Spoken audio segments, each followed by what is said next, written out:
Salam Malaysia Madani, saya Cumi Sanraj. Setakat pukul 11 pagi ini, jumlah penduduk terjejas banjir di Kedah adalah berjumlah 8,560 orang. Menurut laporan info bencana Jabatan Kebajikan Masyarakat Kedah, kesemua mereka yang melibatkan hampir 3,000 keluarga kini ditempatkan di 43 pusat pemindahan sementara PPS di 5 daerah. Berdasarkan tinjauan RTM di daerah Kota Star, masih banyak lagi rumah di kawasan Jalan Gunung Anak Bukit ditenggelami air. Manakala sesi persekolahan yang bersambung semula selepas cuti seminggu di sekolah yang terlibat sebagai PPS berjalan lancar. Sementara itu, Public Info Banjir JPS memaklumkan 4 sungai di Kedah berada pada paras bahaya iaitu Sungai Bata di Kubang Pasu serta Sungai Anak Bukit di Taman Aman. Selain itu, Sungai Anak Bukit di Jambatan Tar dan Sungai Kedah di Jambatan Lebuh Raya, Kota Star. Jumlah penduduk terjejas banjir di Perak kekal 28 orang melibatkan 6 keluarga setakat 8 pagi tadi. Sekretariat Pengurusan Bencana Negeri dalam satu kenyataan memaklumkan sebuah pusat pemindahan sementara PPS masih beroperasi melibatkan 1 daerah terjejas. PPS Sekolah Kebangsaan SK Cangkat Lobak di daerah Kerian menempatkan 28 penduduk terjejas daripada 6 keluarga. PPS ini telah dibuka bermula Jumaat lalu dan menempatkan penduduk dari kampung Cangkat Lobak.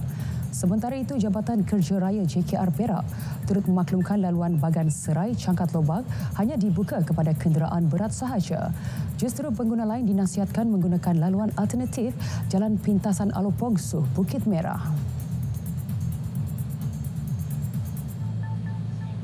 Tengku Mahkota Kelantan, Tengku Muhammad Fakhri Petra berkenan menyempurnakan Majlis Perasmian 100 tahun Jambatan Kereta Api Gelmat sempena perayaan ulang tahun Hari Keputeraan Sultan Muhammad Kelima di Tanah Merah. Keberangkatan tiba baginda didahului Raja Perempuan Kelantan, Tengku Anis Tengku Abdul Hamid. Baginda disambut Menteri Besar Datuk Muhammad Nasaruddin Daud.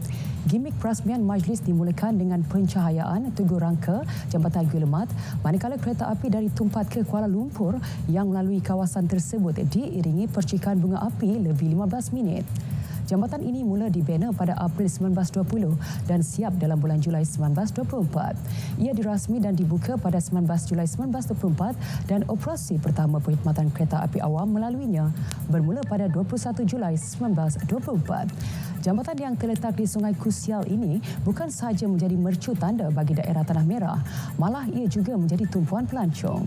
Sehingga kini ia masih digunakan oleh Kereta Api Tanah Melayu Berhad KTMB. Menteri Luar Negeri Datuk Seri Muhammad Hassan tiba di lapangan terbang antarabangsa John F. Kennedy pukul 8.30 malam waktu tempatan bagi menyertai Perhimpunan Agung Pertubuhan Bangsa-Bangsa Bersatu PBB ke-79. Beliau disambut Wakil Tetap ke Pertubuhan Bangsa-Bangsa Bersatu Datuk Dr. Ahmad Faisal Muhammad dan Konsul Jeneral Malaysia di New York Amir Farid Abu Hassan. Datuk Seri Muhammad yang mewakili Perdana Menteri Datuk Seri Anwar Ibrahim akan menghadiri mesyuarat-mesyuarat berkaitan dari 21 hingga 28 September ini. Beliau akan menyampaikan kenyataan negara dalam Summit of the Future pada 22 September dan debat umum pada 28 September ini.